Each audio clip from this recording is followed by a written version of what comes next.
નમસ્કાર વિદ્યાર્થી મિત્રો, 12 સાયન્સ ભૌતિક વિજ્ઞાન ચેપ્ટર નંબર 2 સ્થિત વિદ્યુત સ્થિતિમાન અને કેપેસિટન્સ એનો આજે 13મો સેશન છે.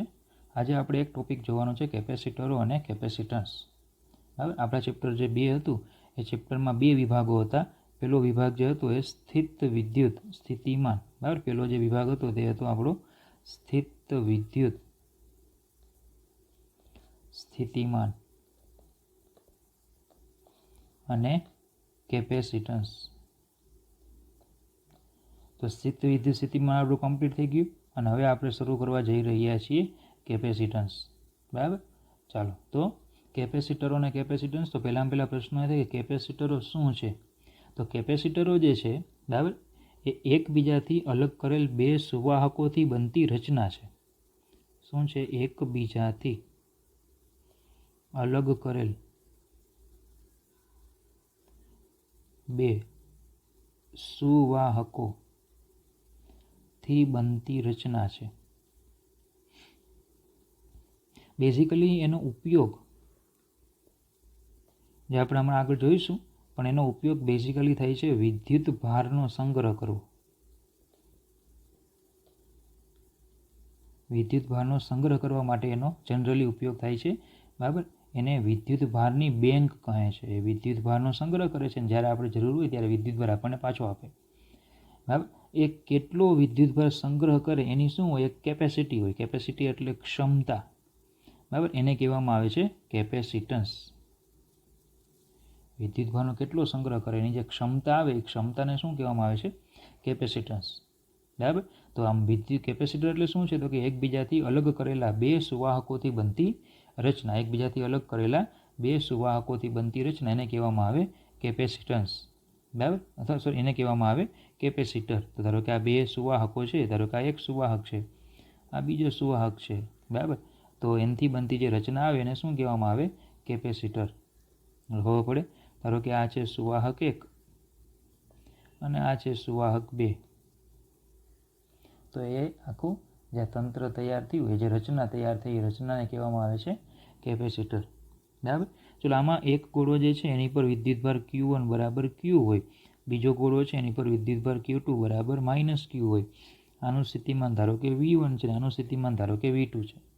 બરાબર, તો આપણે આ રીતે એને વ્યાખ્યાયિત કરી શકીએ હવે કે કેપેસિટર શું છે અને તેની સમજૂતી આપો. તો કેપેસિટર એ એકબીજાથી અલગ કરેલા બે સુવાહકોથી બનતી રચના છે. ધારો કે આ એક છે સુવાહક, આ બીજો સુવાહક. હમણાં કીધું એ પ્રમાણે આની પરનો વિદ્યુતભાર છે એને Q1 કહી દે, આની પરનો વિદ્યુતભાર આપણે Q2 કહી દે. તો જનરલી Q1 બરાબર Q હોય છે અને Q2 બરાબર -Q હોય છે. બરાબર, સ્થિતિમાન ધારો કે V1 અને V2 છે. તો તમે આમ પણ વ્યાખ્યા લખી શકો કે એકબીજાની પાસે યાદચ્છિક રીતે ગોઠવાયેલા, એટલે કે તમને જેવી ઈચ્છા પડે તે રીતે તમે એને ગોઠવી શકો છો. યાદચ્છિક, જેવું યાદ આવે એવું, જેવી ઈચ્છા પડે એવું તમે આ સુવાહકોને ગોઠવી શકો. અલગ કરેલા એટલે કે એકની અસર અલગ કરેલા મીન્સ કે જે આખું જે તંત્ર છે એને બાહ્ય અસરથી અલગ કરવાના. વિદ્યુતની દ્રષ્ટિએ અલગ કરેલા. અલગ કરેલા એટલે કઈ રીતે? વિદ્યુતની દ્રષ્ટિએ અલગ કરેલા. જે આપણે આગળ ચેપ્ટર 1માં ભણી ગયા છે. વિદ્યુતની દ્રષ્ટિએ અલગ કરેલું તંત્ર એટલે શું? બહારથી વિદ્યુતભાર કોઈ દાખલ ન થાય, અંદરથી કોઈ વિદ્યુતભાર બહાર ન છે. યાદચ્છિક આકાર અને કદના. આકાર તમે કોઈ પણ લઈ શકો, કદ તમે કોઈ પણ લઈ શકો. બે સુવાહકોથી બનતી રચનાને કેપેસિટર કહે છે. તો આજે આખી રચના તૈયાર થાય એ રચનાને શું કહેવામાં આવે છે? કેપેસિટર. આજે આખી રચના તૈયાર થઈ જાય, બરાબર, એ રચનાને નામ આપવામાં આવે છે કેપેસિટર. આને કહેવાય કેપેસિટર. બરાબર, તો કેપેસિટર શું છે? તો કે એકબીજાની પાસે યાદચ્છિક રીતે ગોઠવાયેલા, અલગ કરેલા, યાદચ્છિક આકાર અને કદના બે સુવાહકોથી બનતી રચના. જો શબ્દ છે બે સુવાહકોથી બનતી રચના. બે સુવાહકોથી બનતી રચના એને કેપેસિટર કહે છે. ઓકે, તો કેપેસિટરની વ્યાખ્યા તમને ખબર પડી ગઈ હોય. ચાલો આગળ. ધારો કે બે સુવાહકો પર વિદ્યુતભાર Q1 Q2 જે તમને કીધું. ધારો કે આની પરનો વિદ્યુતભાર જે છે એ ધારો કે Q1 છે, આની પરનો વિદ્યુતભાર છે ધારો કે Q2 છે. તેમના સ્થિતિમાનો V1 અને V2. સ્થિતિમાન V1 અને V2 છે. સામાન્ય વ્યવહારમાં બે સુવાહકો પર વિદ્યુતભાર Q અને -Q. આની પર Q હોય તો આની પર કેટલો હોય? -Q હોય. અને તેમની વચ્ચેનો સ્થિતિમાનનો તફાવત V બરાબર V1 - V2. બરાબર, ચલો આટલો હોય છે. એટલે સામાન્ય રીતે શું હોય છે? બે સુવાહકો હોય, એકની ઉપર ધન વીજભાર હોય, બીજા ઉપર -Q વીજભાર હોય. બરાબર, એકનું સ્થિતિમાન V1 બીજાનું V2, બંનેનો વિદ્યુત સ્થિતિમાનનો તફાવત આવશે V. હવે આગળ શબ્દ હતો બે સુવાહકોનું તંત્ર. હવે સમજો કે એક સુવાહકને પણ બીજો સુવાહક અનંત અંતરે ધારી લઈને કેપેસિટર તરીકે વાપરી શકાય છે.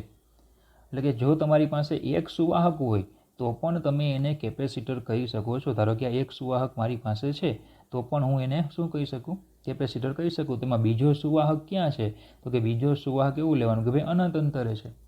બરાબર. હવે ધારો કે આની ઉપર આપણે ધન વિદ્યુતભાર પ્રસ્થાપિત કરીએ તો બોલો એ પણ એનો સંગ્રહ કરી શકે છે. અને જો એની ત્રિજ્યા R હોય, આની પર વિદ્યુતભાર Q હોય, તો પછી વિદ્યુતભારને ધારણ કરવાની ક્ષમતા તો છે જ. આમાં તમે વિદ્યુતભાર મૂકો એટલે શું થાય? સુવાહકની સપાટી પર વિતરણ પામશે, જે આપણે આગળ ચેપ્ટરમાં ભણી ગયા છીએ. તો પછી આનું સપાટી ઉપર સ્થિતિમાન પણ આવે કે Q/R. બરાબર. તો એક સ્થિતિમાન લેવાય. જ્યારે બીજો સુવાહક ક્યાં છે? અનંત અંતરે છે, એટલે એનું સ્થિતિમાન કેટલું લેવાય? 0. અનંત અંતરે સ્થિતિમાન કેટલું થાય? 0. બરાબર. તો આ અર્થમાં તમે એક સુવાહક હોય એને પણ તમે કેપેસિટર તરીકે લઈ શકો છો. બે સુવાહક તો છે જ, બે સુવાહકોનું તંત્ર તો કેપેસિટર છે જ, પણ એક સુવાહકને પણ લઈ શકાય છે, જેની ચર્ચા જે આપણે આગળ ઘણી બધી ડિટેલમાં ચર્ચા કરશું. બરાબર. તો ચલો, બે સુવાહકો હોય, એક પર વિદ્યુતભાર Q હોય, બીજા પર -Q હોય, એકનું સ્થિતિમાન V1 બીજાનું V2. વિદ્યુત સ્થિતિમાં તફાવત આવશે V1 - V2. બરાબર. એક સુવાહકને પણ આપણે કેપેસિટર તરીકે લઈ લઈએ. જ્યારે એક સુવાહકને કેપેસિટર તરીકે લ્યો તો બીજો સુવાહક ક્યાં ધારવાનો? અનંત અંતરે છે, તો ત્યાં સ્થિતિમાન કેવું હોય? 0. તો સ્થિતિમાન આના V બરાબર Q/R. ઓકે. ચાલો, તો બે સુવાહકો હતા આપણા, સુવાહક 1, સુવાહક 2. એક પર વિદ્યુતભાર +Q, બીજા પર -Q. આ પ્રશ્ન એ થાય કે આમને વિદ્યુતભારિત કઈ રીતે કરાય? તો કે આમને બેઝિકલી વિદ્યુતભારિત કરવા માટે બરાબર આપણે એને બેટરી સાથે જોઈન્ટ કરવા પડે.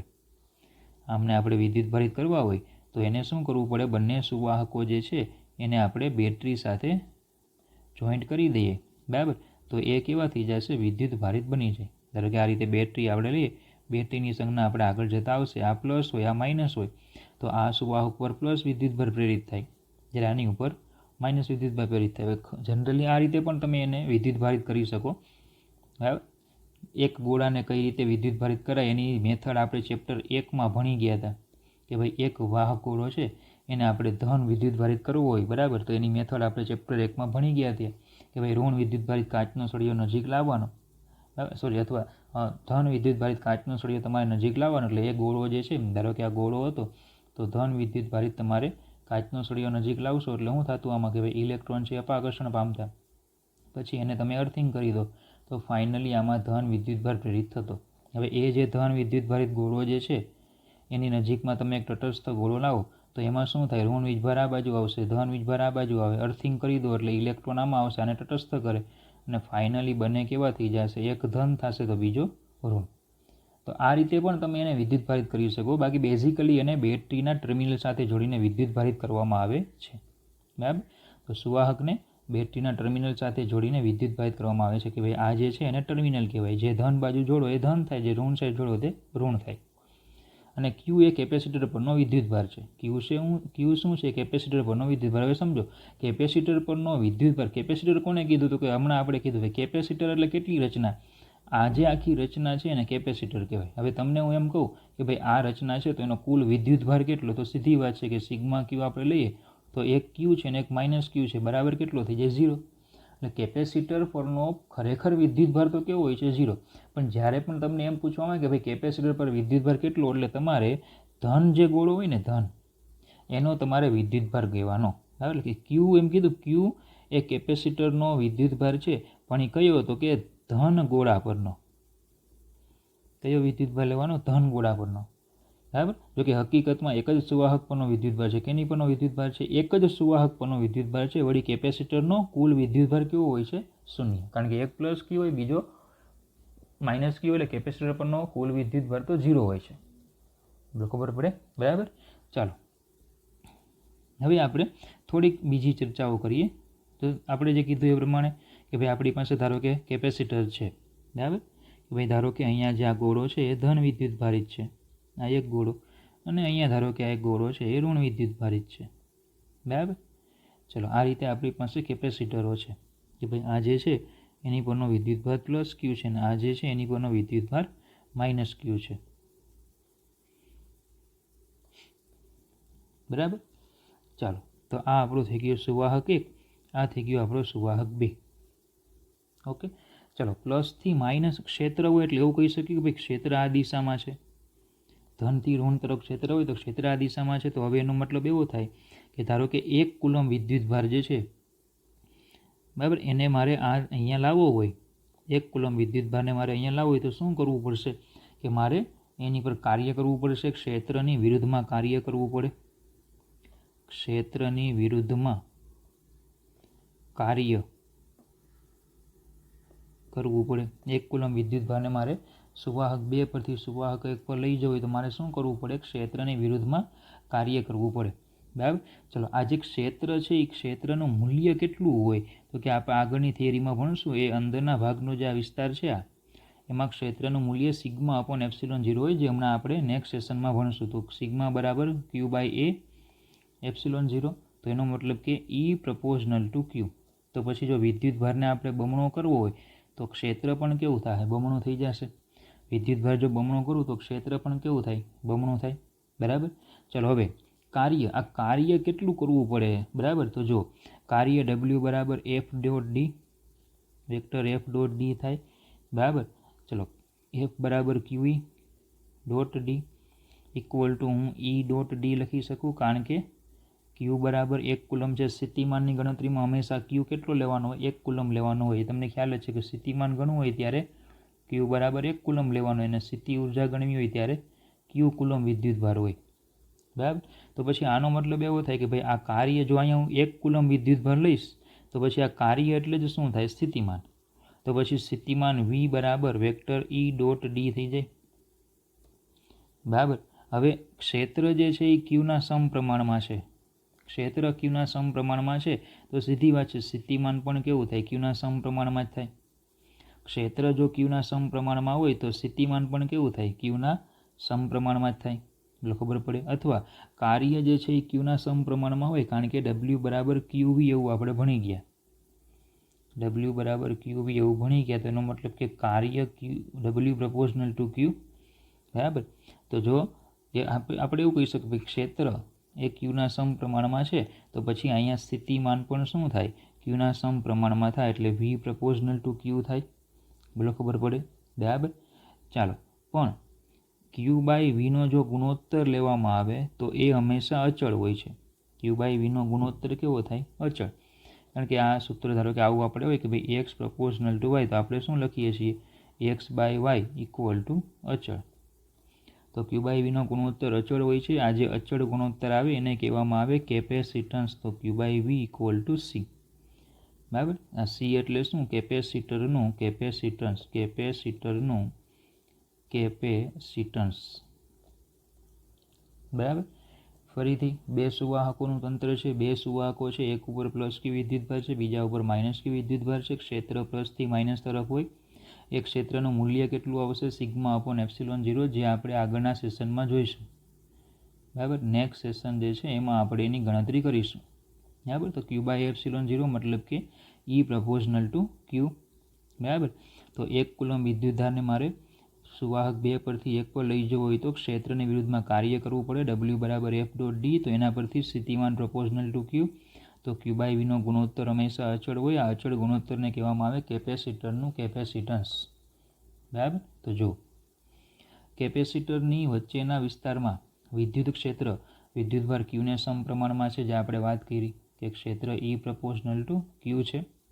એટલે કે કેપેસિટર પરનો વિદ્યુતભાર 2 ગણો કરવામાં આવે. વિદ્યુતભાર જો હું બમણો કરું તો દરેક બિંદુએ વિદ્યુત ક્ષેત્ર 2 ગણું થાય. એની પણ આપણે વાત કરી આગળ કે ભાઈ વિદ્યુત ક્ષેત્ર, વિદ્યુતભાર બમણો કરો તો ક્ષેત્ર પણ બમણું થશે.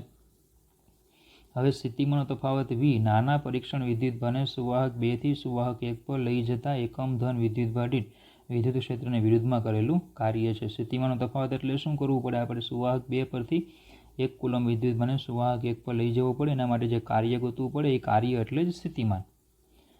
પરિણામે V પણ Qને સમપ્રમાણમાં છે, એટલે Q/V ગુણોત્તર અચળ છે, V પ્રપોઝનલ ટુ Q.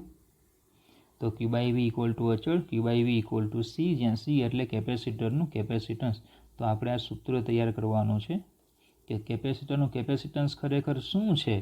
તો કે કેપેસિટરનું કેપેસિટન્સ એટલે વિદ્યુતભાર અને સ્થિતિમાનનો ગુણોત્તર. બરાબર. તો કેપેસિટરની વ્યાખ્યા આમ પણ કેપેસિટન્સની વ્યાખ્યા આ રીતે આપી શકાય: આપેલ સુવાહક પરનો વિદ્યુતભાર અને બે સુવાહકો વચ્ચેના વિદ્યુત સ્થિતિમાનના તફાવતના ગુણોત્તરને સુવાહકના તંત્રથી બનતા કેપેસિટરનું કેપેસિટન્સ કહે છે. બરાબર. બે સુવાહકોના તંત્રથી બનતા કેપેસિટરનું કેપેસિટન્સ છે. આપેલ સુવાહક પરનો વિદ્યુતભાર ક્યુ. આ ક્યુ કોના પરનો વિદ્યુતભાર છે? એક ધન જે વિદ્યુતભારિત સુવાહક હતો તેની પરનો. અને વી શું હતો? બંને વચ્ચેનો વિદ્યુત સ્થિતિમાનનો તફાવત. બરાબર. તો આપેલ સુવાહક પરનો વિદ્યુતભાર અને બે સુવાહકો વચ્ચેના વિદ્યુત સ્થિતિમાનના તફાવતના ગુણોત્તરને તે બે સુવાહકોના તંત્રથી બનતા કેપેસિટરનું કેપેસિટન્સ કહે છે. બરાબર. ચાલો, તો આટલા સરખું તમને ખ્યાલ આવી ગયો હશે. હવે જો હમણાં આપણે આગળ એવી એક વાક્ય ભણી ગયા કે એક સુવાહકને પણ તમે કેપેસિટર તરીકે ગણી શકો છો. અહીં આપણે વાત કરી એક સુવાહકને પણ બીજો સુવાહક અનંતરે ધારીને કેપેસિટર તરીકે વાપરી શકાય છે. બરાબર.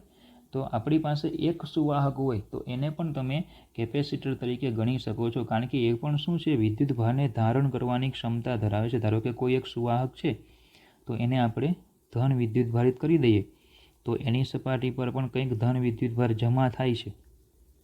બરાબર. ધારો કે આપણે ક્યુ જેટલો વિદ્યુતભાર મૂક્યો, આની ત્રિજ્યા ધારો કે આર હોય તો સ્થિતિમાન વી બરાબર કે ક્યુ અપોન આર થાય. હવે કેપેસિટન્સ એટલે આપણે શું કીધું? ક્યુ બાય વીનો ગુણોત્તર. તો આમાંથી હું ક્યુ બાય વીને કરતા બનાવું તો આ આર બાય કે આવે, અને કે એટલે 1/4πε0 એટલે વ્યસ્ત થઈ જશે તો 4πε0 આર આવે. ચલો, આને કહેવાય એક સુવાહકના તંત્રનું કેપેસિટન્સ સી બરાબર 4πε0 આર, જ્યાં આર એટલે સુવાહકની ત્રિજ્યા, જ્યાં આર બરાબર સુવાહકની ત્રિજ્યા. તેનો મતલબ એવો થાય કે સી પ્રપોઝનલ ટુ આર. જો ત્રિજ્યા સુવાહક એક સુવાહક હોય તો એ જેમ મોટો તેમ કેપેસિટી કેવી? એની વધારે. કેપેસિટન્સ કેવું? વધારે. વિદ્યુતભારને ધારણ કરવાની ક્ષમતા કેવી હોય? વધારે. દાખલા તરીકે ધારો કે આપણો મોટામાં મોટો સુવાહક એટલે પૃથ્વી. ધારો કે હું પૃથ્વીને ધ્યાનમાં લઉં. બરાબર. તો પૃથ્વી માટે આર બરાબર 6400 કિલોમીટર છે. એટલે કે આર બરાબર 6.4 ગુણ્યા 10⁻³ અને કિલોની બીજી 10⁻³ એટલે આર બરાબર 6.4 ગુણ્યા 10⁶ મીટર થાય. તો એનું જો મારે કેપેસિટન્સ ગોતવું હોય તો આર બાય કે મૂકો અથવા 4πε0 આર. બરાબર. તો સી ઇક્વલ ટુ 4 × 3.14ε0 8.85 ગુણ્યા 10⁻12 અને આર બરાબર 6.4 ગુણ્યા 10⁶ એટલે સી તમને મળી જાય 711.3 ગુણ્યા 10⁻6. સી બરાબર 711.3 માઇક્રોફેરેડ. બરાબર. આ જે છે એને કહેવામાં આવે છે ફેરેડ, કેપેસિટરનો એકમ. માઇકલ ફેરેડે, વૈજ્ઞાનિક તમે સાંભળ્યું હોય નામ, એને યાદમાં કેપેસિટરનો એકમ તરીકે લેવામાં આવે. તો હવે સમજો, અહીંયાથી આપણે એવો સ્પષ્ટ ખ્યાલ આવે કે પૃથ્વી જેની ત્રિજ્યા 6400 કિલોમીટર છે, આવડી મોટો તમે એક વાહક ગોળો લ્યો તો એનું કેપેસિટન્સ માત્ર કેટલું? 711 માઇક્રોફેરેડ હોય. 711 માઇક્રોફેરેડ હોય. ઓકે. તો આ રીતે એક સુવાહક, ચલો આ સૂત્ર કોના માટે યાદ રાખવાનું? એક સુવાહક ગોળો આપ્યો હોય તો. બરાબર. અને આ જે સૂત્ર છે ક્યુ બાય વી એ વ્યાપક સૂત્ર છે. એ એક સુવાહક માટે પણ લાગુ પડે અને બે સુવાહક માટે પણ લાગુ પડે. જો એક સુવાહક હોય તો આ જે ક્યુ છે એ એક સુવાહક પરનો વિદ્યુતભાર હોય, અને વી છે એ એક સુવાહકનું સ્થિતિમાન. બરાબર. અને જો બે સુવાહકો હોય તો ક્યુ એટલે ધન પ્લેટ પરનો વિદ્યુતભાર અને વી એટલે બંને સુવાહકો વચ્ચે વિદ્યુત સ્થિતિમાનનો તફાવત. બરાબર. આમ એક જ સૂત્ર પણ બે અલગ અલગ કિસ્સાઓ માટે એપ્લાય કરી શકાય. બરાબર. ચાલો, પછી આગળ છે કે આમ કેપેસિટન્સ એ વિદ્યુતભાર ક્યુ અને સ્થિતિમાન વી એમ બંનેથી સ્વતંત્ર. ચલો સમજો, સી બરાબર આપણે શું લખ્યું? ક્યુ બાય વી. અથવા ચલો બીજી રીતે સમજીએ, ઘનતા બરાબર દળ ભાગ્યા કદ છે. તો આપણે એવું ભણી ગયા કે ઘનતા જે છે એમ અને વીથી કેવી છે? સ્વતંત્ર છે. તે આધાર કોની પર રાખે? એમ અને વીનો જે ગુણોત્તર છે એ ગુણોત્તર પર આધારિત. તો સેમ એ જ રીતે કેપેસિટન્સ જે છે એ ક્યુ અને વીથી સ્વતંત્ર છે. એ આધાર કોની પર રાખે? ક્યુ બાય વીના ગુણોત્તર ઉપર આધાર રાખે. ક્યુ બાય વીનો ગુણોત્તર જો મોટો થાય ને તો કેપેસિટન્સ વધે. આપણે ખાલી ક્યુ વધે કે ભાઈ સ્થિતિમાન ઘટાડો તો કેપેસિટન્સ વધી જાય એવું હોતું નથી. બરાબર, બોલો ખબર પડે? ઓકે, ચાલો. તો આ થઈ ગયું કેપેસિટરની કેટલીક બાબતો. આગળ વધીએ. કેપેસિટરનું કેપેસિટન્સ નીચેની બાબતો પર આધારિત છે. તો કઈ કઈ બાબતો પર આધાર રાખીની ચર્ચા છે? પહેલું છે બે સુવાહકોની માત્ર ભૌમિતિક સંરચના. ચલો, ભૌમિતિક સંરચનામાં એક આવશે આકાર. બરાબર, અને એ આકારમાં પણ ઘણા બધા આકારના કેપેસિટરો હોય છે. બરાબર, તો એની આપણે વાત કરીએ. આપણે બેઝિકલી 3ની ચર્ચા કરવાની હોય છે. પહેલો છે એમાં ગોળાકાર,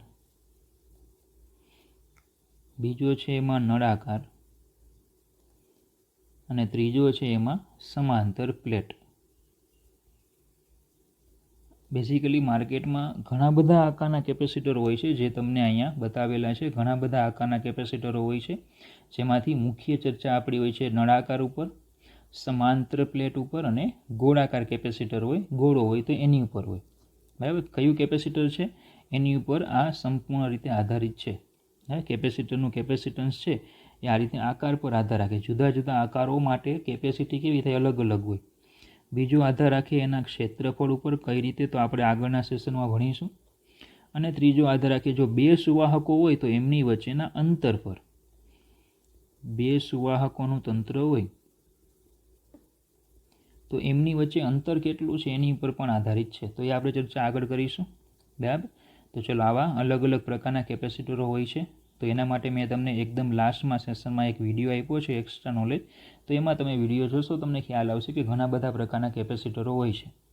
બરાબર, ચલો. બીજો એક આધાર રાખે છે બે સુવાહકોને અલગ કરતા ડાઇલેક્ટ્રિકના પ્રકાર પર. જે આપણે અહીં કીધું ભાઈ બે સુવાહકોનું તંત્ર એને કેપેસિટર કહેવાય. બરાબર, બેઝિકલી બે સુવાહકો આપણે લઈએ છીએ. કેમ? તો હમણાં આગળ ભણીશું. તો એમની વચ્ચે અહીંયા માધ્યમ કયું છે? આ બે સુવાહકોનું તંત્ર છે પણ એમની વચ્ચે અહીંયા કયું માધ્યમ છે? બરાબર, એ માધ્યમ પર આધારિત છે. એટલે અહીંયા એવું કીધું છે ડાઇલેક્ટ્રિકના પ્રકાર પર. બે સુવાહકોને અલગ કરતા ડાઇલેક્ટ્રિકના પ્રકાર પર. હવે ડાઇલેક્ટ્રિક જ કેમ? તો આપણે એ પણ આગળના સેશનમાં ભણીશું કે ભાઈ કેપેસિટર છે, બરાબર, એ જે બે સુવાહકો છે એમની વચ્ચે કે ડાઇલેક્ટ્રિક અચળાંક ધરાવતો હું માધ્યમ મૂકી દઉં તો એની કેપેસિટી કે ગણી થઈ જાય છે. કેપેસિટી કેવી થાય? કે ગણી. હવે આ ડાઇલેક્ટ્રિક અચળાંક કેટલો છે અથવા તો ડાઇલેક્ટ્રિકનો પ્રકાર કેવો છે એની પર સીધી વાત છે, આધાર રાખશે. ઓકે, ચાલો. એનો એસઆઈ એકમ લઈએ તો સૂત્ર હતું C બરાબર Q/V. તો Q એટલે વિદ્યુતભારનો એકમ કુલમ, વિદ્યુત સ્થિતિમાનનો એકમ વોલ્ટ. તો આ થઈ જાય કુલમ પર વોલ્ટ, અથવા માઇકલ ફેરેડેની યાદમાં એકમ લેવામાં આવે છે ફેરેડે. અને 1 ફેરેડે એટલે 1 કુલમ પર વોલ્ટ. એટલે 1 વોલ્ટના વિદ્યુત સ્થિતિમાનના તફાવત હેઠળ 1 કુલમ વિદ્યુતભાર એટલે કેટલો કહેવાય? 1 ફેરેડે કેપેસિટર કહેવાય. 1 વોલ્ટનો વિદ્યુત સ્થિતિમાનનો તફાવત હોય, બરાબર, તો જો વિદ્યુતભાર 1 કુલમ હોય તો ફેરેડે કેટલું થાય? 1 ફેરેડે જેટલું કેપેસિટન્સ થાય. બરાબર, તો બે એકમ છે આ, કુલમ પર વોલ્ટ અથવા તો ફેરેડે. બરાબર, ચલો. એની સંજ્ઞા, કેપેસિટરની પરિપથમાં સંજ્ઞા શું? તો કે કેપેસિટરો બેઝિકલી હવે આપણા ઉપકરણ શરૂ થાય છે. બરાબર, એમાં કેપેસિટર એ આપણું પરિપથનું પહેલું ઉપકરણ છે. પછી અવરોધ આવશે, ઇન્ડક્ટર આવશે, બેટરી આવશે, એ બધા આગળ જતાં આવશે. તો કેપેસિટરને પરિપથમાં તમારે દોરવું હોય, સર્કિટમાં કેપેસિટરને દોરવું હોય તો કઈ રીતે દોરશું આપણે? તો એની સંજ્ઞા કંઈક આ રીતે છે. કેપેસિટરને નિશ્ચિત કેપેસિટીવાળું જો હોય કેપેસિટન્સ, નિશ્ચિત કેપેસિટર મૂલ્ય કેવું ફિક્સ, તો એને આ રીતે દોરાય. અને જો ચલિત હોય તો એને પણ દોરાય આ જ રીતે, પણ એક અહીંયા તીર કરવામાં આવે. તો એને કહેવામાં આવે ચલિત કેપેસિટર. કેપેસિટન્સ કેવું થાય? બદલે. દાખલા તરીકે સમજો આ જે કેપેસિટર છે ને એમાં આ જે નોબ છે એ નોબ તમે ફેરવો એટલે એટલી પ્લેટો અહીંયા જોડાણમાં આવશે કેપેસિટરમાં. એટલે એનું મૂલ્ય કેવું થાય? બદલાય. કેપેસિટર જે છે એનું મૂલ્ય બદલાય. જ્યારે આ બધા કેવા છે? નિશ્ચિત છે. જો આમાં લખ્યું છે 4700 માઇક્રોફેરેડ, હવે એટલે આ નિશ્ચિત મૂલ્ય થાય. લખ્યું છે 100 માઇક્રોફેરેડ. તો આ બધા નિશ્ચિત કેપેસિટન્સ ધરાવતા મૂલ્યો છે. આ 151. તો આમને ચર્ચા કરવી હોય, બરાબર, તો એ 151નો નંબર છે. નંબર ઉપરથી એનું કેપેસિટન્સ કેટલું ખબર પડે. જે તમે એન્જિનિયરિંગમાં મેથ્સ હશે તો આગળ તમે ભણશો. બરાબર, તો ચાલો. નિશ્ચિત કેપેસિટન્સ હોય તો પછી એની સંજ્ઞા આ રીતે હોય, અને ચલિત હોય તો આ રીતે ઉપર તીર દોરવાનું. બરાબર, વ્યવહારમાં ફેરેડે ખૂબ મોટો એકમ છે. જે તમને પૃથ્વીના કિસ્સા વખતે જ કરાવ્યું આપણે કે ભાઈ પૃથ્વીનું કેપેસિટન્સ, પૃથ્વીની જે ત્રિજ્યા છે એ 6400 કિલોમીટર છે. પૃથ્વી જે છે એની ત્રિજ્યા કેટલી હતી? 6400 કિલોમીટર હતી. એટલે પૃથ્વી આખી જો આપણે એક કેપેસિટર તરીકે ગણીએ તો આપણે મૂલ્ય ખાલી કેટલું મળે? 711.3 ગુણ્યા 10⁻6 ફેર આટલું કેપેસિટન્સ આપણે મળે. બરાબર. તો એનો મતલબ કે 6400 કિલોમીટર એટલે 12800 કિલોમીટર વ્યાસ થાય. બરાબર.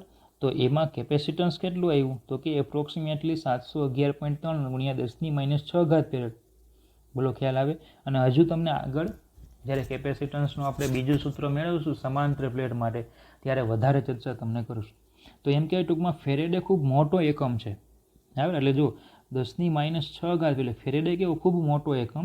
આથી વ્યવહારમાં માઇક્રોફેરેડ, નેનોફેરેડ અને પિકોફેરેડ નામના આવડા એકમો ધરાવતા કેપેસિટરો હોય. એટલે તમને ખ્યાલ જ છે 10⁻6, 10⁻9 અને 10⁻12 જે આકૃતિમાં આપણે અહીંયા જોઈ શકીએ છીએ. બરાબર. કે ભાઈ આમાં લખેલું જ છે કે 4700 માઇક્રોફેરેડ.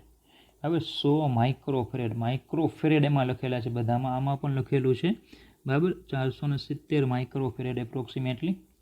તો આ બધા માઇક્રોફેરેડમાં હોય છે. બરાબર. એટલે ફેરેડ હોય પણ માઇક્રોફેરેડ, નેનોફેરેડ અને પિકોફેરેડ આવા એકમોનો ઉપયોગ થાય છે. ઓકે. ચાલો હવે ઉપયોગ લઈએ. તો એક તો તમને કીધું જ વિદ્યુત ભારનો સંગ્રહ કરવો એ કેપેસિટરનો પહેલામાં પહેલો ઉપયોગ છે. એ વિદ્યુત ભારનો હંમેશા શું કરે છે? સંગ્રહ કરે છે. બરાબર. એટલે કે વિદ્યુત ભારનો સંગ્રહ કરતી શું બોલવામાં આવે છે? એને બેંક. બરાબર. હા, એટલું ખરું કે એમાં બેંકમાં આ બેંક એવી છે કે એમાં કોઈ તમને વ્યાજ મળતું નથી. બરાબર. પણ કોઈ ચાર્જ કપાતો પણ નથી. બેંકવાળા ચાર્જ કાપે છે SMS નો અને ATM નો ને બધો ચાર્જ કાપે તો સાથે એ લોકો વ્યાજ પણ આપે. આપણે અહીંયા કોઈ વિદ્યુત ભારમાં કોઈ વ્યાજ નથી મળતું અને સાથે કોઈ ચાર્જ કોઈ વ્યાજે બરાબર ચાર્જથી કપાતો પણ નથી. પણ યાદ રાખો વિદ્યુત ભારનો સંગ્રહ કરતી રચના એટલે કેપેસિટર. બરાબર. ચાલો બીજું, મોટાભાગના પરિપથમાં કેપેસિટર એક ચાવીરૂપ ઘટક હોય છે. બરાબર. દાખલા તરીકે સાદું ને સિમ્પલ આપણે ઉદાહરણ લઈએ. બરાબર. કે ભાઈ પંખો જે છે એ ફરે છે. એ પંખામાં એક કેપેસિટર રહેલું હોય જે નળાકાર હોય. બેઝિકલી તમે લોકોએ જોયું હોય નળાકાર કેપેસિટર એમાં હોય. એ નળાકાર હોય. ઉનાળામાં બરાબર પંખો ગમે એટલો ઝડપથી ફરતું હોય એટલે આપને એમ જ લાગે કે ભાઈ બહુ ધીમો ફરે છે. એટલે આપણે શું બદલીએ? કેપેસિટર બદલી નાખીએ. એટલે એમાં કંઈ સિમ્પલ હોય છે કે ભાઈ આમાં 2 વાયર હોય. બરાબર. એ 2 વાયર તમારે પંખા જે છે એ નવું જૂનું કાઢી નાખવાનું, કેપેસિટર નવું જોઈન્ટ કરી દેવાનું. બરાબર. એક વખત ટ્રાય કરજો, ઊંધા વાયર જોડજો. આ વાયરો જે છે ને ઊંધા જોડજો, પંખો ઊંધો ફરશે. બરાબર. મતલબ કે પંખામાં કેપેસિટર શું કરે છે? તો કે એક દિશામાં વિદ્યુત પ્રવાહ પૂરો પાડે છે. પંખાને એક જ દિશામાં પ્રવાહ પૂરો પાડે છે.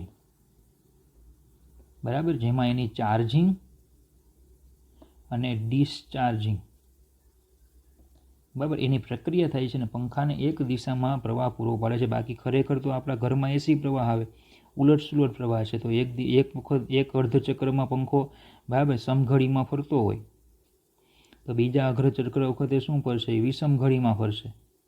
તો ખરેખર પંખો ફરશે જ નહીં, કારણ કે એક સેકન્ડમાં આવા 100 ચક્રો આવતા હોય છે. 100થી એપ્રોક્સિમેટલી 100 ચક્રો આપણે ગણી લઈએ, કારણ કે આવૃત્તિ 100 હર્ટ્ઝ ધારો કે છે તો એક સેકન્ડમાં 100 ચક્રો આવતા હોય. એટલે પંખો શું કરે? આમ ફરવું કે આમ ફરવું વિચાર જ ક્યાં રાખે. પછી શું થાય? બળી જાય. તો કેપેસિટર શું કરે છે? પંખાને એક દિશામાં વિદ્યુત પ્રવાહ પૂરો પાડે છે. તો એ જે ચાર્જિંગ અને ડિસ્ચાર્જિંગની પ્રક્રિયા જે છે એ તમે JEE અને નીટના સિલેબસમાં ભણશો. આપણા સિલેબસમાં એવું કશું આપ્યું નથી. જો કે આપણે સમજશું, પણ આગળ એસી પ્રવાહો જ્યારે શરૂ થશે ત્યારે આપણે કેપેસિટર જે છે એની રચના વિશે થોડું સમજશું. તો કોઈપણ પરિપથમાં એક ચાવીરૂપ ઘટક કોણ છે? કેપેસિટર. કોઈપણ પરિપથમાં ચાવીરૂપ ઘટક હંમેશા કેપેસિટર હોય, જેને પરિપથમાં આ રીતે બિલ્ડ કરેલો હોય. બરાબર. એના જે 2 છેડાઓ છે ને આ રીતે બિલ્ડ કરેલા હોય. તમે આ પરિપથ છે એની જે સંજ્ઞા પણ જોઈ શકો છો કે એમાં કેપેસિટર બરાબર બિલ્ડ કરેલું છે. ઓકે. ચાલો નેક્સ્ટ ટોપિક લઈએ, પણ એની પહેલાં આપણે બીજી કેટલીક બાબતો સમજવી પડશે. તો એ શરૂ કરીએ પહેલાં. ઓકે. ચાલો જોજો. ચાલો ટોપિક સમજીએ આપણે. એની પહેલાં સમજો બીજી કેપેસિટરને લઈને હું તમને જનરલ બાબતો સમજાવું કે આપણે આગળ સુવાહકોનો ગુણધર્મ ભણી ગયા.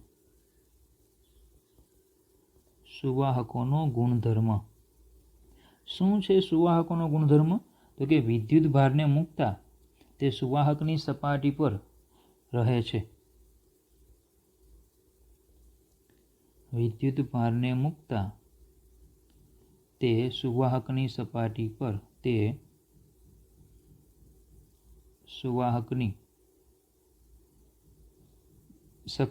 જ રહે છે. એવો ગુણધર્મ આપણે ભણી ગયા સુવાહકોમાં.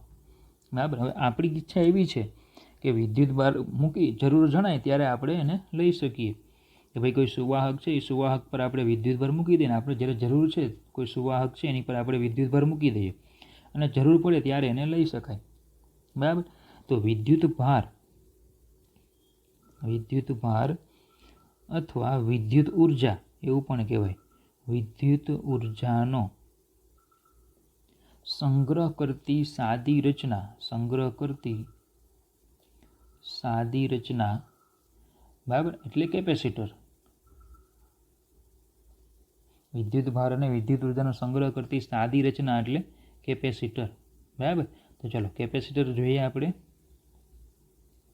કે ભાઈ ધારો કે મારી પાસે અહીંયા આવ્યું એક કેપેસિટર છે.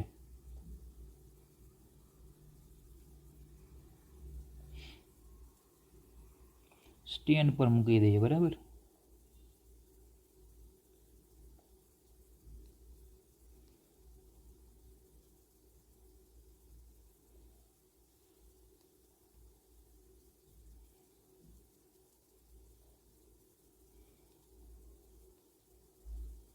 ચાલો તો આપણી પાસે આવું કેપેસિટર છે. અવાહક સ્ટેન્ડ પર મૂકેલું છે. અવાહક સ્ટેન્ડ કેટલા માટે મૂકવું પડે? કારણ કે વિદ્યુત ભાર જે છે એ પૃથ્વીની સપાટી પર જતો રહે ને. તો ચાલો ધારો કે અહીંયા એક અલગ કરેલો વાહક ગોળો છે. આ છે અવાહક સ્ટેન્ડ. બરાબર. અર્થિંગ ન થાય એટલા માટે મૂકી દીધો છે. તો અલગ કરેલો વાહક ગોળો અહીંયા ધ્યાનમાં બતાવ્યો છે. આ જે છે એ આપણો અલગ કરેલો એક વાહક ગોળો છે. બરાબર. હવે શું કરવું છે? તો કે આપણે વિદ્યુત ભારને પ્રસ્થાપિત કરવો છે. હવે મારી ઈચ્છા એવી છે કે ભાઈ મારે બરાબર 100 કુલમ વિદ્યુત ભાર આ ગોળા ઉપર મૂકવો છે. 100 કુલમ વિદ્યુત ભાર મારે ગોળા ઉપર મૂકવો છે. ધન વિદ્યુત ભાર. બરાબર. તો પછી ક્યુ વિદ્યુત ભાર હોય તો ક્યુ વિદ્યુત ભારથી આર અંતરે સ્થિતિમાન વી બરાબર કે ક્યુ અપોન આર અથવા તો કેપિટલ આર જો હું ત્રિજ્યા લો તો કે ક્યુ અપોન કેપિટલ આર સપાટી પર અને ક્ષેત્ર આવશે કે ક્યુ અપોન આર સ્ક્વેર. બરાબર. તો સ્થિતિમાન અને ક્ષેત્ર બંને વિદ્યુત ભારના સમપ્રમાણમાં હોય. ઓકે. તો સમજો કે ભાઈ મેં વિદ્યુત ભાર અહીંયા મૂક્યો. હું જેમ વિદ્યુત ભાર મૂકતો જઈશ બરાબર જેમ આપણે વિદ્યુત ભાર મૂકતા જઈશું અલગ કલરથી બતાવીએ વિદ્યુત ભારને આપણે જેમ ક્યુ આપણે મૂકતા જઈએ વિદ્યુત ભાર તેમ શું થશે? સ્થિતિમાન વધતું જશે, ક્ષેત્ર વધતું જશે. જેમ આપણે વિદ્યુત ભાર વધારતા જઈશું તેમ શું થાય? સ્થિતિમાન વધતું જાય અને ક્ષેત્ર પણ કેવું થાય? વધતું જાય. બરાબર. ચલો આપણે 100 કુલમ વિદ્યુત ભાર મૂક્યો છે. મેં 99 કુલમ સુધી વિદ્યુત ભાર મૂકી દીધો. મને કોઈ પ્રોબ્લેમ નથી આવ્યો. 99 કુલમ સુધી વિદ્યુત ભાર મેં મૂકી દીધો. બરાબર. 99 કુલમ સુધી વિદ્યુત ભાર મૂકી દીધો. હવે જેવો મેં 1 કુલમ એમાં એડ કરવા જાઉં છું બરાબર અને પછી મેં ઇલેક્ટ્રોસ્કોપ એવું નામ તમને સાંભળ્યું હશે ચેપ્ટર 1માં. યાદ કરો એ દિવસ એટલે કે દિવસ તો ન કહેવાય, આ વખતે સેશન કહેવાય કે યાદ કરો એ સેશન. ઇલેક્ટ્રોસ્કોપ એનો ઉપયોગ શું થાય? વિદ્યુત ભારનું માપન કરવું અને પ્રકાર નક્કી કરવો. વિદ્યુત ભારનું માપન અને પ્રકાર ધન છે કે ઋણ આપણને જણાવે. તો મેં ઇલેક્ટ્રોસ્કોપથી 1 કુલમ વિદ્યુત ભાર મેં મૂક્યો અને ઇલેક્ટ્રોસ્કોપથી મેં શું કર્યું કે ભાઈ આ વિદ્યુત ભાર આની પર કેટલો છે એ મેં માપ્યો. તો મને ઇલેક્ટ્રોસ્કોપે શું કીધું કે ભાઈ એમાં 70 કુલમ વિદ્યુત ભાર છે. મને ઇલેક્ટ્રોસ્કોપે શું કીધું કે ભાઈ એમાં કેટલો વિદ્યુત ભાર છે? 70 કુલમ વિદ્યુત ભાર છે. પ્રશ્ન એ થયો કે આ શું થયું? ઇલેક્ટ્રોસ્કોપે ઓલરેડી પહેલાં 99 તો કીધેલો જ હતો. હવે એક એમાં એડ કરો એટલે સીધી વાત છે 70 થવા જોઈએ. બરાબર. પણ એવું સીધી વાત છે કે 100 થઈ જવો જોઈએ પણ 100 થયા નહીં. થયા કેટલા? 70 કુલમ જ થયા. બરાબર. એટલે મેં વિચાર કર્યો કે આવું શું કામ થયું હશે? તો મેં પછી એવું વિચાર્યું કે ભાઈ આમાં ધન વિદ્યુત ભાર તમે મૂકો છો. ધન વિદ્યુત ભારને કારણે બરાબર એની આસપાસના વિસ્તારમાં શું ઉત્પન્ન થયેલું હોવું જોઈએ? ક્ષેત્ર. ગોળા ઉપર ધન વિદ્યુત ભાર મૂકીએ છીએ તો ગોળાની સપાટીને લંબ રૂપે આસપાસના વિસ્તારમાં શું ઉત્પન્ન થયું હશે? વિદ્યુત ક્ષેત્ર ઉત્પન્ન થયું હોય, બરાબર. ધનનું ક્ષેત્ર એનાથી દૂર, એટલે આ રીતે ક્ષેત્ર ઉત્પન્ન થયું હશે વેક્ટર ઈ.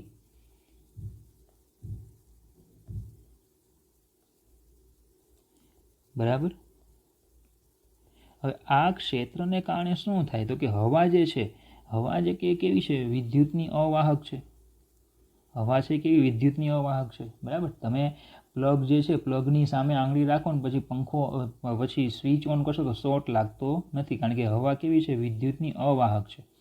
એ ડાઇલેક્ટ્રિક છે ને અવાહક છે. એમાં ધન અને ઋણના કેન્દ્રો કેવા છે? નજીક નજીક છે. પણ એને બાહ્ય ક્ષેત્રમાં મૂકો તમે, બાહ્ય ક્ષેત્રમાં મૂકો એટલે ધન વિભાવક ક્ષેત્રની દિશામાં બળ લાગે, ઋણ ઉપર વિરુદ્ધમાં બળ લાગે અને પરિણામે શું થાય છે? પ્લસ અને માઇનસ છૂટા પડે છે. બરાબર. પ્રબળ વિદ્યુત ક્ષેત્ર હજી લગાડવું તો પ્લસ અને માઇનસ શું થઈ જાય છે? છૂટા થઈ જાય છે. એકબીજાની અસર શું કરે છે? એ છૂટી કરી નાખે છે, છૂટા થઈ જાય છે. બરાબર. એમાંના જે ઋણ વિદ્યુત ભારિત જે હોય છે એ શું કરે છે? ગોળાની સપાટી પર આવે છે. જે ઋણ વિદ્યુત ભાર હોય તેમાંનો કેટલોક વિદ્યુત ભાર એ ગોળાની સપાટી પર આવે. સપાટી પર આવીને શું કરે છે? આજે ધન વિદ્યુત ભાર હતો એને તટસ્થ કરી નાખે. તટસ્થ કરે ને પરિણામે શું થાય છે? 70 કુલમ વિદ્યુત ભાર જાય છે. 30 કુલમ કેવો થઈ ગયો? એ જે હવાના આયનીકરણને કારણે તટસ્થ બને છે. આને શું કહેવાય? હવાનું આયનીકરણ. આને શું કહેવાય છે? આયનીકરણ. હવાનું વિદ્યુત ક્ષેત્ર હવાનું શું કરી નાખે છે? આયનીકરણ કરી નાખે છે. અને પ્લસ અને માઇનસ જે છે ધન અને ઋણ આયનો છૂટા પડી જાય છે. બરાબર. અને પરિણામે શું થાય છે? કે ગોળા પર કેટલાક ઇલેક્ટ્રોન છે એ ગોળા પર આવી જાય છે અને ગોળા પરના ધન વિદ્યુતભારને તટસ્થ કરી નાખે છે. બરાબર. તો એનો મતલબ એવો થાય કે હવાનો આયનીકરણ, હવાનો અવાહકતાનો ગુણધર્મ ભાંગી પડે છે. આ સ્થિતિમાં શું થાય? તો કે હવાનો અવાહકતા નો ગુણધર્મ ભાંગી પડે છે. બરાબર. આ જે ઘટના બની, આ ઘટના, એ ઘટનાને નામ આપવામાં આવે છે ડાઇલેક્ટ્રિક બ્રેકડાઉન. આ ઘટનાને શું કહેવાય છે? Dielectric breakdown. તો ખ્યાલ આવે ડાઇલેક્ટ્રિક બ્રેકડાઉન શું છે? બરાબર. પણ આપણું ટાર્ગેટ શું હતું? કે ભાઈ આપણે તો ગોળા ઉપર 100 કુલમ વિદ્યુતભાર મૂકવો છે. બરાબર. તો આપણે શું કરીએ છીએ? હવાને કારણે શું થતું હતું? ડાઇલેક્ટ્રિક બ્રેકડાઉન થાય છે ને પરિણામે શું થાય છે? હવે વિદ્યુતભાર મૂકી શકાતો નથી. બરાબર. તો મેં શું કરી નાખ્યું? નિર્વાત કરી નાખ્યું. વાતાવરણ એમાંથી કાઢી નાખ્યું. નિર્વાત. હવા જે છે એને શું કરી દીધી? ગોળાની આજુબાજુથી કાઢી નાખી, નિર્વાત કરી નાખ્યું. બરાબર. અને ફરી પાછો કે જે 70 થઈ ગયો હતો ને મેં ફરી પાછો વિદ્યુતભાર વધારવાનું ચાલુ કર્યું. બરાબર. ફરી પાછો હું 99 આવી ગયો. પણ હવે હું 1 કુલમ વિદ્યુતભાર મૂકું છું તો ગોળો વિદ્યુતભાર લેવાની ના પાડે છે. 1 કુલમ વિદ્યુતભાર મૂકું છું, ગોળો શું કરે છે? વિદ્યુતભાર લેવાની ના પાડે છે. શું કામ ના પાડે છે? એની ચર્ચા આપણે પછી કરીએ. બરાબર. પહેલાં અહીંયા જોઈએ, ડાઇલેક્ટ્રિક બ્રેકડાઉન થયું એટલે હવાનો આયનીકરણનો ગુણધર્મ શું થઈ ગયો? ભાંગી ગયો. સોરી, હવાનો અવાહકપણાનો ગુણધર્મ કેવો થયો? ભાંગી ગયો. બોલો, ખબર પડે? તો હવે આ કિસ્સામાં આવું કોણે કર્યું? વિદ્યુત ક્ષેત્રને કારણે એવું થયું ને. આયનીકરણ થયું કોને કારણે? વિદ્યુત ક્ષેત્રને કારણે. તો જે વિદ્યુત ક્ષેત્ર વડે હવાનો અવાહકપણાનો ગુણધર્મ ભાંગી પડે છે, વિદ્યુત ક્ષેત્રનું એ જે મૂલ્ય આવે એને કહેવામાં આવે છે ડાઇલેક્ટ્રિક સ્ટ્રેન્થ. વિદ્યુત ક્ષેત્રનું એ જે મૂલ્ય છે એને શું કહેવાય? Dielectric strength. બરાબર. જે વિદ્યુત ક્ષેત્ર વડે હવાનું અવાહકપણું ભાંગી પડે, બરાબર, હવાનું આયનીકરણ થઈ જાય, એ વિદ્યુત ક્ષેત્રનું જે મહત્તમ મૂલ્ય છે એને શું કહેવાય? ડાઇલેક્ટ્રિક સ્ટ્રેન્થ કહે છે. ઓકે. તો તમે વ્યાખ્યા આ રીતે પણ લખી શકો. ડાઇલેક્ટ્રિક માધ્યમ, ડાઇલેક્ટ્રિક માધ્યમ બ્રેકડાઉન થયા સિવાય, બ્રેકડાઉન થયા સિવાય જે મહત્તમ વિદ્યુત ક્ષેત્રનો સામનો કરી શકે, જે મહત્તમ વિદ્યુત ક્ષેત્રનો સામનો કરી શકે તેને ડાઇલેક્ટ્રિક સ્ટ્રેન્થ કહે છે.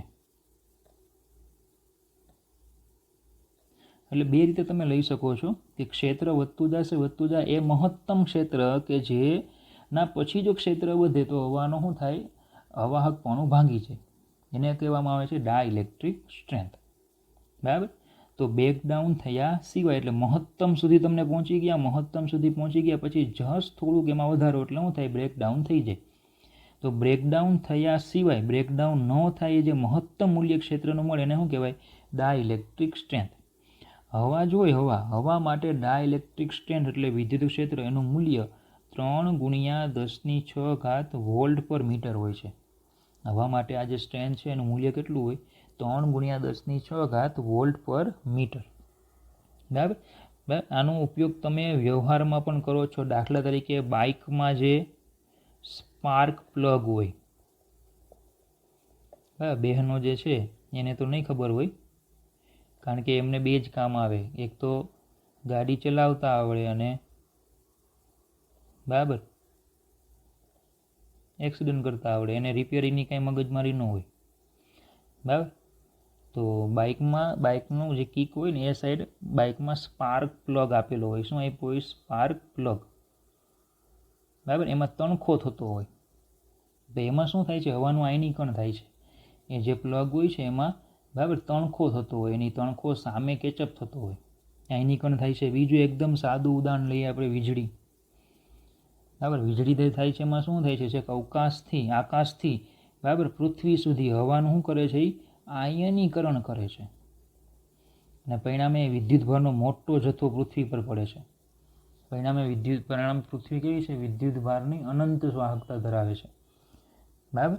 તો આ બે વસ્તુ એમાં આપણે ભણી ગયા. હવે સમજો, હવા માટે ક્ષેત્રનું મૂલ્ય 3×10⁶ છે. તો વોલ્ટેજ કેટલાય આપણે ગણીએ કે ભાઈ ધારો કે આપણે 1 સેન્ટીમીટર ગોળાથી 1 સેન્ટીમીટર દૂર રહીએ એટલે કે 10⁻² મીટર, અને ક્ષેત્ર કેટલું જોઈએ આયનીકરણ માટે, 3×10⁶ વોલ્ટ પર મીટર. તો વોલ્ટેજ કેટલાય મારે ગણવા છે. તો E=V/D સૂત્ર આપણને ખ્યાલ છે. તો એના પરથી V=E×D, ને જો સૂત્ર ખ્યાલ ન હોય તો આગળના સેશનમાં આવશે. તો પછી V=E મૂકીએ એટલે 3×10⁶ અને D 10⁻², તો V=3×10⁴ વોલ્ટ. બરાબર. એનો મતલબ કે 1 સેન્ટીમીટર અંતરે આટલો વોલ્ટેજ પ્રસ્થાપિત થવો જોઈએ, 3×10⁴ વોલ્ટ. બરાબર. એટલે 30,000 વોલ્ટ જ્યારે પ્રસ્થાપિત થાય ત્યારે 1 સેન્ટીમીટર અંતરમાં બે બિંદુઓ વચ્ચે 1 સેન્ટીમીટરનું ડિસ્ટન્સ હોય, એમાં આટલો વોલ્ટેજ પ્રસ્થાપિત થાય ત્યારે હવાનું શું થઈ શકે, આયનીકરણ થઈ શકે, નકર આયનીકરણ થાય નહીં. ઓકે, ચાલો આગળ વધીએ. તો આટલો તમને પોર્શન ખબર પડી કે ડાઇલેક્ટ્રિક બ્રેકડાઉન શું છે, ડાઇલેક્ટ્રિક સ્ટ્રેન્થ શું છે. બરાબર. આ કંઈ એક્સ્ટ્રા નથી, આ બધું હમણાં આપણે આગળ જતાં ભણશું, પણ હું પહેલાં મારી રીતે તમને સમજાવું છું આખું. ઓકે, ચાલો. હવે C=Q/V છે. બરાબર. તો કેપેસિટન્સ વધારવું હોય તો Q જો હું અચળ રાખું તો સીધી વાત છે, મારે સ્થિતિમાન ઘટાડવું પડે. બરાબર. તો આપણે એવું કહી શકીએ કે ભાઈ મોટું કેપેસિટન્સ ધરાવતું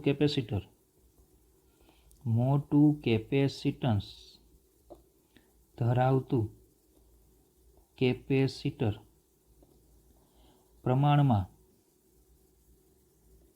નાના V માટે મોટા જથ્થાનો વિદ્યુતભાર ધારણ કરી શકે છે. હવે સમજો, આપણે કેપેસિટી વધારવી એટલે કેપેસિટી છે ને, તો કે વિદ્યુતભારને ધારણ કરવાની. તો વિદ્યુતભારને ધારણ કરવાની મારે ક્ષમતા વધારવી એટલે કેપેસિટન્સ વધારવું છે. કેપેસિટન્સ વધારવું હોય તો Q અચળ રાખવું તો સ્થિતિમાન ઘટાડવું પડે. સ્થિતિમાન ઘટાડો તો કેપેસિટન્સ વધી જાય. બરાબર. તો મોટું કેપેસિટન્સ ધરાવતું કેપેસિટર પ્રમાણમાં નાના વોલ્ટ માટે મોટા જથ્થાનો વિદ્યુતભાર ધારણ કરી શકે છે. હવે શું છે આ તો સમજો. આપણે અહીંયા શું અટકાતા કે ભાઈ મેં 99 કુલમ સુધી મૂકી દીધો, 1 કુલમ મૂકવા ગયો તો મને કેપેસિટર ના પાડી. તો ના શું કામ પાડી? તો કે કેપેસિટરનો જે વોલ્ટેજ હોય ને એ ફિક્સ થઈ ગયો હતો. તો એ ધારો કે V = KQ/R આપણે લઈએ કે ધારો કે ભાઈ 50 વોલ્ટ છે, તો એ ફિક્સ થઈ ગયો 50 વોલ્ટ. હવે જો હું વિદ્યુતભાર વધારું તો સ્થિતિમાન કેવું થાય? વધે. પણ કેપેસિટરનો વોલ્ટેજ 50 વોલ્ટથી પછી વધી શકે નહીં. કે ક્યુ અપોન આર જે છે આ ગોળાનો સ્થિતિમાન કે ક્યુ અપોન આર પ્રમાણે આવે. ક્યુ વિદ્યુતભાર હોય તો સ્થિતિમાન કે ક્યુ અપોન આર આવે, બરાબર. એ ફિક્સ હોય. વિદ્યુત સ્થિતિમાન કે ક્યુ અપોન આર પ્રમાણે કેવું થઈ ગયું? ધારો કે ગોળા પર 50 વોલ્ટનું સ્થિતિમાન તમે પ્રસ્થાપિત કરી શકો તો તમે એટલો જ વિદ્યુતભાર મૂકી શકો કે જેટલા વિદ્યુતભારમાં 50 વોલ્ટ થાય. હવે જો તમે વિદ્યુતભાર મૂકવા જાઓ તો વોલ્ટેજ કેવો થાય? 50 વોલ્ટથી વધી જાય, અને વધી જાય તો તમે હવે વિદ્યુતભાર મૂકી શકો નહીં. એની કેપેસિટી છે. એટલે કોઈ પણ સપાટી વિદ્યુતભારને સંગ્રહ કરી શકે, પણ એનું જેટલું સ્થિતિમાન હોય ને એટલું જ સંગ્રહ કરી શકે, એનાથી વધારે વિદ્યુતભાર સંગ્રહ કરી શકે નહીં. તો જ્યારે બરાબર 99 કુલમ વિદ્યુતભાર મૂક્યો હતો આપણે, ત્યારે શું થઈ ગયું હતું ભાઈ? એનું વોલ્ટેજ 50 વોલ્ટ થઈ ગયું હતું, બરાબર. અને એટલા માટે 1 કુલમ વિદ્યુતભાર મૂકવા ગયો તો વોલ્ટેજ કેવો થાય? વધે. એટલે વોલ્ટેજ વધી શકે નહીં. એટલે મને કેટલા સુધી મૂકવાની પરમિશન મળી? 99 સુધી મળી, પણ 1 કુલમ મૂકી શક્યો નહીં, બરાબર. પણ હવે મારે તો વિદ્યુતભાર 100 કુલમ કરવો છે. આપણું ટાર્ગેટ છે કે ભાઈ 100 સેન્ચુરી મારવાની છે, ગમે તે થાય. તો હવે મારે શું કરવું પડે? તો હવે સમજો, હું તમને સમજાવું છું કે 100 કુલમ વિદ્યુતભાર મૂકવો જ જોઈએ, ગમે તે થાય. તો શું કરવું પડે? તો કે એક હતો ને, એક અત્યાર સુધી એક ગોળો હતો. હવે એની બાજુમાં અમે બીજો ગોળો લાવું છું, બરાબર. અત્યાર સુધી એક પ્રત્યેનું આકર્ષણ હતું, હવે આપણે બીજો એક ગોળો ત્યાં બાજુમાં લાવ્યા. હવે સમજો કે ભાઈ આની ઉપર એક ગોળા ઉપર વિદ્યુતભાર હતો આપણો ધન, આની પર ધન વિદ્યુતભાર હતો. હવે બાજુમાં ગોળો લાવીશ એટલે અહીંયા શું થશે? ઋણ આવશે, અહીંયા ધન આવશે. અને પછી હું જો આને અર્થિંગ કરી દઉં એટલે જે ધન ઇલેક્ટ્રોન છે આમાં આવશે, આ ધન વિદ્યુતભારને તટસ્થ કરી નાખશે, અને ગોળા ઉપર હવે કયો વિદ્યુતભાર થઈ જશે? ઋણ વિદ્યુતભાર પ્રસ્થાપિત થઈ જશે, બરાબર. તો ચાલો હવે આ ગોળા ઉપર ફાઇનલી કેટલો વિદ્યુતભાર છે? -Q વિદ્યુતભાર છે. એટલે આની પર હવે કેટલો વિદ્યુતભાર છે? ઋણ વિદ્યુતભાર છે, બરાબર. ચલો ધારો કે આ જે છે આની ત્રિજ્યા છે R, આની પર વિદ્યુતભાર કેટલો છે? Q. આ O, આની આપણે ત્રિજ્યા, આની પર વિદ્યુતભાર છે -Q, બરાબર. આને લઈ લઈએ છીએ આપણે O ડેશ. તો હવે સમજો કે ભાઈ મારે આ ગોળાની સપાટી ઉપર મારે સ્થિતિમાન જોઈએ છે. અહીંયા સ્થિતિમાન મારે જોઈએ છે, જેનું અહીંયા કેન્દ્રથી અંતર છે R. તો હવે આ જે બિંદુ છે P ધારો કે લઈ લો, તો એ બે ગોળાની અસર હેઠળ આવ્યું.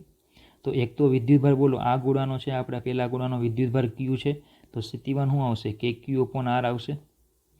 અને આ ગોળા માટે આ બિંદુ બહારનું કહેવાય ને, આપણે ગોળા માટે ભણી ગયા કે ભાઈ બહારનું બિંદુ હોય તો બધો વિદ્યુતભાર કેન્દ્રમાં, અને અંતર કેટલું R, એટલે આવશે એ કે Q અપોન R. પણ ઋણ વિદ્યુતભાર હોય તો ઋણ લેવો પડે એટલે માઇનસ આવશે. તો ચલો પહેલાં સ્થિતિમાન કેટલું હતું? કે Q અપોન R હતું, બરાબર. પહેલાં એક ગોળો હતો તો સ્થિતિમાન કેટલું હતું? કે Q અપોન R, એટલે કે 50 ધારો કે હતું, આ 50 હતું. અને હવે શું થયું? કે Q અપોન R માંથી કે Q અપોન સ્મોલ r બાદ થયા, એટલે આ શું થશે? ઘટે, બરાબર. સ્થિતિમાન કેવું થયું? ઘટી ગયું. મતલબ કે એકલો એક ગોળો હતો ત્યારે મેં Q વિદ્યુતભાર મૂક્યો તો મને સ્થિતિમાન 50 વોલ્ટ મળી ગયું હતું, પણ મેં બે ગોળા કર્યા, વિદ્યુતભાર તો મેં Q જ મૂક્યો, જો વિદ્યુતભાર Q જ છે, જો. પણ સ્થિતિમાન મને કેવું મળ્યું? <50 મળ્યું મને. સ્થિતિમાન જે છે એ 50 વોલ્ટ કરતાં ઘટી ગયું. તો Q વિદ્યુતભાર સ્થિતિમાન 50 વોલ્ટ કરતાં ઘટી ગયું. તો ચલો આપણે એ તો ખબર છે કે એ 50 વોલ્ટ સુધી તો આપણે પરમિશન આપે જ છે. તો હવે હું શું કરી શકું? Qને મૂકી શકું. એટલે હવે હું આ ગોળા ઉપર Q વિદ્યુતભારને પ્રસ્થાપિત કરી શકું. ક્યાં સુધી પ્રસ્થાપિત થાય? તો કે ફરી પાછું 50 વોલ્ટ થાય ને ત્યાં સુધી પ્રસ્થાપિત થાય, બરાબર. આ રીતે કરતાં કરતાં આપણે ધારો કે 499 કુલમ વિદ્યુતભાર મૂકી દીધો. જ્યારે મૂકવો તો 100 જ, ખાલી સેન્ચુરી બનાવવાની હતી, સેન્ચુરી બનાવવાની ના પાડી એટલે આપણે ટેકનિકનો ઉપયોગ કર્યો. ટેકનિકનો ઉપયોગ કરીને આપણે 499 સુધી મૂકી દીધો. હવે ના પડે છે કે ના હવે નહીં, કારણ કે 50 વોલ્ટ થઈ ગયું. હવે તમે વિદ્યુતભાર મૂકી શકો નહીં. તો આપણે ફરી પાછું શું કરીએ? હું શું કરું? સ્મોલ r જે છે એને ઘટાડી દઉં. r જે છે એને ઘટાડો. r ઘટાડો તો કે Q અપોન R કેવું થાય? વધે. એટલે ડિસ્ટન્સ બંને વચ્ચેનું અંતર ઘટાડી દઉં. ભાઈ આ જે ગોળો છે ને શું કરવું? નજીક લાવું. આ જે બીજો ગોળો છે ને આમ નજીક લાવો. જેમ નજીક લાવશો તેમ શું થાય? R ઘટે. અને R ઘટે તો પછી શું થાય? કે Q અપોન R પ્રમાણે નજીક લાવશો તો કે Q અપોન R જે છે એ પ્રમાણે બોલો અહીંયા શું થશે? પહેલાં હતું એની કરતાં શું થાય? વધી જાય એટલે આમાંથી વધારે બાદ થાય. એટલે હજુ સ્થિતિમાન કેવું થાય? ઘટી જાય. સ્થિતિમાન કેવું થાય? હજુ બાદ થાય એટલે શું થશે? વીપી છે એમાં હજી ઘટાડો થશે એટલે આપણે હજુ વિદ્યુતભાર ક્યુ શું કરી શકીએ, મૂકી શકીએ. એટલે ખબર પડે. એટલા માટે આગળ એવા વાક્યો આપ્યા હતા કે મોટું કેપેસિટન્સ ધરાવતું કેપેસિટર પ્રમાણમાં નાના વોલ્ટેજ માટે મોટા જથ્થાનો વિદ્યુતભાર ધારણ કરી શકે છે. મોટું કેપેસિટન્સ ધરાવતું કેપેસિટર પ્રમાણમાં નાના વોલ્ટ માટે મોટા જથ્થાનો વિદ્યુતભાર શું કરી શકે છે, ધારણ કરી શકે છે. ઓકે, તો ચલો ખ્યાલ આવી ગયો હશે તમને આમાં આ બધું શું ચાલ્યું તે. બરાબર. તો આનું પણ હું જે છે એ લિંક ગ્રુપમાં મૂકી દઈશ. બરાબર. આ જે આખું પેજ છે એ પણ મૂકી દઈશ, તમને ખ્યાલ આવશે કે આ શું કરવાનું છે. બરાબર. તો આખી મેથડ હતી. તો ચલો હવે આપણે ચોપડીના વાક્યો આપણા શું કહે છે આપણે જોઈએ. ઓકે, ચલો જો. ચલો તો બુકમાં આપણને આવી પ્રશ્ન આપ્યો હતો કે જો કેપેસિટરનું કેપેસિટન્સ મૂલ્ય મોટું હોય તો શું થાય તે સમજાય. બ્રેકડાઉન અથવા ડાયઇલેક્ટ્રિક સ્ટ્રેન્થની સમજૂતી આપો. તો ચલો સી બરાબર ક્યુ બાય વી પરથી જો સીનું મૂલ્ય મોટું હોય તો આપેલ ક્યુ માટે વી નાનું છે. આનો અર્થ એ થાય કે મોટું કેપેસિટન્સ ધરાવતું કેપેસિટર પ્રમાણમાં નાના વોલ્ટ માટે મોટા જથ્થાનો વિદ્યુતભાર ધારણ કરી શકે છે. જો વિદ્યુત સ્થિતિમાનનો તફાવત વધારે હોય તો સુવાહકની આસપાસ પ્રબળ વિદ્યુત ક્ષેત્ર હોય છે. પ્રબળ વિદ્યુત ક્ષેત્ર આસપાસની હવાનું આયનીકરણ કરી શકે છે. આ રીતે ઉત્પન્ન થયેલા વિદ્યુત ભારોને વિરુદ્ધ રીતે વિદ્યુતભારિત પ્લેટો તરફ પ્રવેગિત કરી શકે છે અને કેપેસિટરની પ્લેટો પરના વિદ્યુતભારને અંશતઃ તટસ્થ કરી શકે છે. ચલો પ્લેટ લખો અથવા તો સુવાહક. હવે ખરેખર આપણે શું છે કે ભાઈ આપણે સુવાહક જે બોલીએ છીએ ને સુવાહક, એને ટેકનિકલી શબ્દ બોલવામાં આવે છે પ્લેટ. કે ભાઈ ધન સુવાહક હોય તો એને કહેવાનું ધન પ્લેટ અને ઋણ સુવાહક છે તો એને કહેવાનું કેપેસિટરની ઋણ પ્લેટ. કેમ આપણે સંજ્ઞા હમણાં આવી રીતે દોરી કે નહીં, તો શું દોરી ત્યાં પ્લેટ, એમ જાણે કે આને શું કહેવામાં આવે, પ્લેટ કહેવામાં આવે. બરાબર. ચાલો તો શું થયું કે ભાઈ પ્રબળ વિદ્યુત ક્ષેત્ર હોય, પ્રબળ વિદ્યુત ક્ષેત્ર આસપાસની હવાનું આયનીકરણ કરી શકે છે અને આ રીતે ઉત્પન્ન થયેલા વિદ્યુત ભારોને વિરુદ્ધ રીતે વિદ્યુતભારિત પ્લેટો તરફ પ્રવેગિત કરી શકે છે. વિરુદ્ધ વિદ્યુતભારિત પ્લેટો હોય કે ભાઈ ધન વિદ્યુતભાર છે તો ત્યાં ઋણ જવાનું, ઋણ વિદ્યુતભારિત હોય ત્યાં ધન જવાનું. બરાબર. અને કેપેસિટરની પ્લેટો પરના વિદ્યુતભારને અંશતઃ તટસ્થ કરી દે છે. આ ઘટનાને ડાયઇલેક્ટ્રિક બ્રેકડાઉન કહે છે. એટલે કે કેપેસિટરનો વિદ્યુતભાર વચ્ચેના માધ્યમની અવાહક તરીકેની ક્ષમતા ઘટવાથી સ્ખલન એટલે કે લીક થાય છે. લીક થાય છે મીન્સ કે શું કે પેલો વિદ્યુતભાર આપણે બરાબર 99 કુલમ સુધી મૂક્યો તો પછી જેવો હું +1 કરવા ગયો તો 70 થઈ ગયો ને, તો 30 શું થઈ ગયો કહેવાય, 30 કુલમ તો કે લીક થઈ ગયો એમ. 30 કુલમ શું થઈ ગયો, લીક થઈ ગયો. ખરેખર તટસ્થ થઈ ગયો એમ, પણ વિદ્યુતભાર જે 70 હતો 70 થી 30 થયો એટલે શું કહેવામાં આવ્યા, શું કહે છે ટેકનિકલી કે ભાઈ લીક થઈ જાય છે. બરાબર. ડાયઇલેક્ટ્રિક માધ્યમ બ્રેકડાઉન થયા સિવાય જે મહત્તમ વિદ્યુત ક્ષેત્રનો સામનો કરી શકે તેને ડાયઇલેક્ટ્રિક સ્ટ્રેન્થ કહે છે. હવા માટે ડાયઇલેક્ટ્રિક સ્ટ્રેન્થનું મૂલ્ય લગભગ 3 × 10⁶ વોલ્ટ પર મીટર છે, જે આપણે તમને કીધું. આંકડાઓ યાદ પણ રાખવાના છે. બે સુવાહક વચ્ચેના 1 સેન્ટીમીટર અંતર માટે એટલે આ ડી ક્ષેત્રને અનુરૂપ સ્થિતિમાનનો તફાવત કેટલો હોય છે વી. તો સૂત્ર તમને કીધું બરાબર. E બરાબર V/D સૂત્ર તમે મૂકશો એટલે આવશે V બરાબર E × D. એ સૂત્ર પરથી તમને વોલ્ટેજ મળી જાય. તો એક આંકડો તમારે યાદ રાખવાનો. આ મોટા જથ્થાના વિદ્યુતભારને લીક થયા વિના ધારણ કરવા માટે કેપેસિટરનું કેપેસિટન્સ પૂરતું મોટું હોવું જોઈએ, જેથી સ્થિતિમાન તફાવત અને તેથી વિદ્યુત ક્ષેત્ર બ્રેકડાઉન સીમાથી વધી ન જાય. જેમ કેપેસિટન્સ તમે વધારે રાખશો બરાબર, તેમ સ્થિતિમાન તફાવત અને વિદ્યુત ક્ષેત્ર એ બ્રેકડાઉનથી વધી ન જાય તેનું ધ્યાન રાખવું જોઈએ. તો એનો મતલબ એવો થાય કે કેપેસિટર પર લીક થયા વિના વિદ્યુતભારને સંગ્રહ કરવાની એક સીમા હોય છે, એટલે એને પોતાની શું હોય છે, ક્ષમતા હોય છે, કેપેસિટી હોય છે. એનાથી વધારે વિદ્યુતભાર સંગ્રહ કરી શકાતો નથી. બરાબર. પણ તમને જે ટેકનિક કીધી એ પ્રમાણે કેપેસિટન્સ વધારવું હોય, વિદ્યુતભારને સંગ્રહ કરવાની ક્ષમતા વધારવી હોય તો બને તેટલું વી કેવું થવું જોઈએ, ઘટવું પડે. મતલબ કે ક્ષેત્ર પણ કેવું થવું જોઈએ, ઘટવું જોઈએ, કે જે આયનીકરણ ન કરે. આસપાસનું જે હવાનું વાતાવરણ છે એનું આયનીકરણ કરે નહીં. અને બીજું ધારો કે હવા ન પણ હોય, નિર્વાત હોય બરાબર, તો પણ જેમ તમે સ્થિતિમાન ઘટાડો તેમ શું થાય છે, એની વિદ્યુતભારને ધારણ કરવાની ક્ષમતા કેવી થાય, વધતી જાય છે. ઓકે, ચલો થેન્ક યુ. અને નેક્સ્ટ વિડીયો આવે છે એ તમારે જોઈ લેવું. બરાબર.